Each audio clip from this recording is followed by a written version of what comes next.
जय Hind defence aspirants, कैसे हैं आप सभी लोग। उम्मीद है बढ़िया होंगे।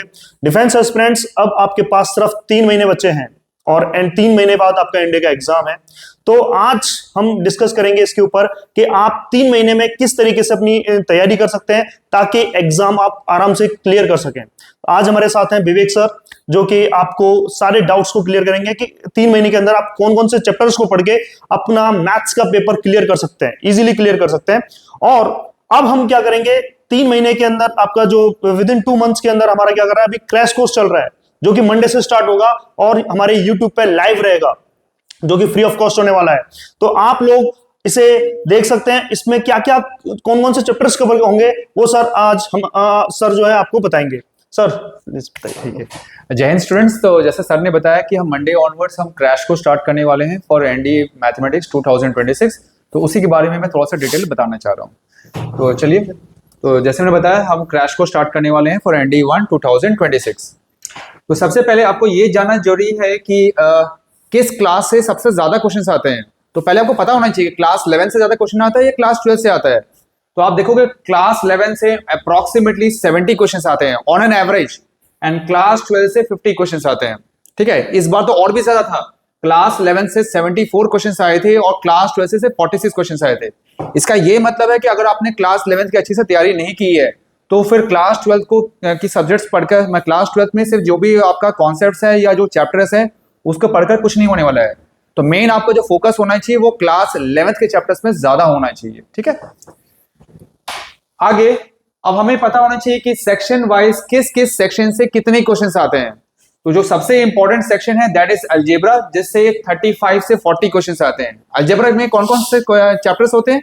वही आपका सेट्स होगा, रिलेशन होंगे, उसके बाद quadratic equation, complex number, binomial theorem, ये सारे अलजेब्रा के पार्ट हैं जो मोस्टली आपका क्लास 11th में कवर होता है।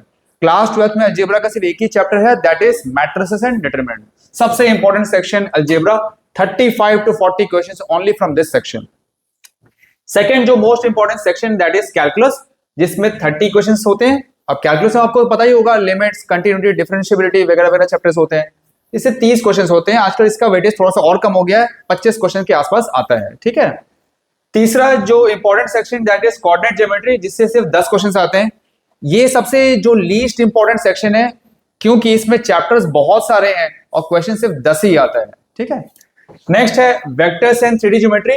आप प्रीवियस 3-4 साल के आप पेपर देख लो, वेक्टर से 5 क्वेश्चन आते हैं, 3D ज्योमेट्री से 5 क्वेश्चन आते हैं, तो दोनों मिलाकर 10 क्वेश्चन है। ठीक है, नेक्स्ट है स्टैटिस्टिक्स। स्टैटिस्टिक्स सबसे इजीएस्ट ऑफ ऑल सेक्शन है। पहले तो इससे 10 से 12 क्वेश्चन आते थे एवरी टाइम, लेकिन आज का दिनों दिन क्या हो रहा है, इसका वेटेज कम होते आ रहा है। तो इसका ये मतलब है कि जो इजी वाले क्वेश्चन है वो कम होते आ रहे हैं और इसका जो सारा क्वेश्चन है स्टैट्स का जो कम होते आ रहा है। देखिए ये क्वेश्चन कहीं ना कहीं तो जाएगा ना, तो स्टैट्स के जितने भी क्वेश्चंस कम होते आ रहे हैं वो सारा का सारा प्रोबेबिलिटी में जा रहा है। तो स्टैट्स में 5 से 7 क्वेश्चंस अभी ऑन एन एवरेज आ रहा है। ठीक है, लेकिन ये इंपॉर्टेंट सेक्शन है क्योंकि 5 से 7 क्वेश्चंस बिल्कुल करने लायक है, इजी क्वेश्चंस होते हैं।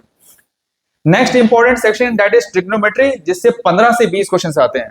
तो एक चीज बता दूं जो मैं बार बार पहली वीडियो में बता चुका हूं, अगर आपको ट्रिग्नोमेट्री नहीं आता है तो साफ साफ बता दूं एनडी का मैथ्स का पेपर आपका बिल्कुल भी क्लियर नहीं होगा, क्योंकि ये ट्रिग्नोमेट्री का जो कॉन्सेप्ट है वो हर चैप्टर में फैला हुआ है, एवरीवेयर, इंक्लूडिंग प्रोबेबिलिटी में भी आ जाता है ट्रिग्नोमेट्री। तो सबसे ज्यादा जो इंपॉर्टेंट सेक्शन है दैट इज ट्रिग्नोमेट्री, जिससे 15 से 20 क्वेश्चंस आते हैं डायरेक्ट क्वेश्चन। और जो आखिरी सेक्शन है प्रोबेबिलिटी, जिससे भी 12 से लेकर 13 क्वेश्चंस आते हैं। ठीक है ना, तो आगे अब ये जो जैसे सर ने बताया कि जो 2 महीने का हमारा क्रैश कोर्स होने वाला है, तो हमारा मोटिव ये है कि जो इंपॉर्टेंट वाले चैप्टर्स हैं, हाई वेटेज चैप्टर, उस पर आपका फोकस होना चाहिए। तो जो जो चैप्टर्स कवर होगा हमारे क्रैश कोर्स में वो मैं बताने वाला हूं आपको। तो जो पहला चैप्टर होगा दैट इज कॉम्प्लेक्स नंबर। इस चैप्टर से 5 से 6 questions every time.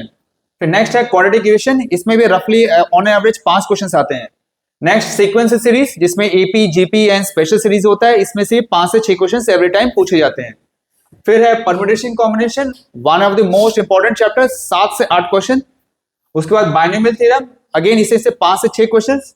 Matrices and determinants जो एनडी का फेवरेट चैप्टर है, इससे 7 से 10 क्वेश्चंस। उसके बाद नेक्स्ट प्रोबेबिलिटी जो पीछे बता चुका हूं, 12 से 13 क्वेश्चन, आजकल तो 15 क्वेश्चन आ रहे हैं इससे।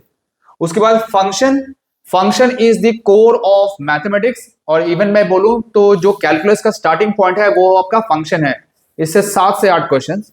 और आखिरी में हम पढ़ेंगे ट्रिग्नोमेट्री रेशियोस एंड आईएनटीज। पूरा ट्रिग्नोमेट्री नहीं पढ़ाऊंगा क्योंकि पूरे ट्रिग्नोमेट्री सारे से क्वेश्चन नहीं आता है। जैसे ट्रिग्नोमेट्री इक्वेशन चैप्टर हो गया, उससे हार्डली कभी क्वेश्चन आता है, कभी आ गया तो एक क्वेश्चन आ जाएगा, नहीं तो आएगा नहीं। तो मैं यहाँ पढ़ाने वाला हूँ ट्रिग्नोमेट्री रेशियोस एंड आईएनटीज, जिससे 10 से 12 क्वेश्चंस मिनिमम। सर एक क्वेश्चन था मेरे मन में कि जैसे भी जो 12th वाले बच्चे हैं वो भी इसे एनडीए का पेपर दे रहे हैं। लास्ट टाइम में भी मैंने आपसे ये क्वेश्चन पूछा था, तो अभी वो 12th वाले बच्चे, क्योंकि उनका अभी बोर्ड भी है और बोर्ड के बाद डायरेक्ट ही उनका जो है एग्जाम हो जाएगा, एनडीए का जैसे 12 अप्रैल को एग्जाम है, तो उनको कौन से चैप्टर्स पे अभी फोकस करके करना चाहिए ताकि वो एनडीए का एग्जाम क्लियर कर सके? जो मैंने यहाँ बताया यही सब चैप्टर्स हैं, यही सारे हाई वेटेज चैप्टर हैं और मोस्टली इसमें ज्यादातर चैप्टर्स जो है वो क्लास 11th से रिलेटेड है। 11th से रिलेटेड अगर उन्होंने 11th का पढ़ा है तो अच्छे से कर सकते हैं। अगर 11th का अगर उनका छूट गया है तो ये क्रैश कोर्स करके भी कर सकते हैं। बिल्कुल बिल्कुल बिल्कुल यही करना। ठीक है, तो जय हिंद, जय भारत। जय हिंद।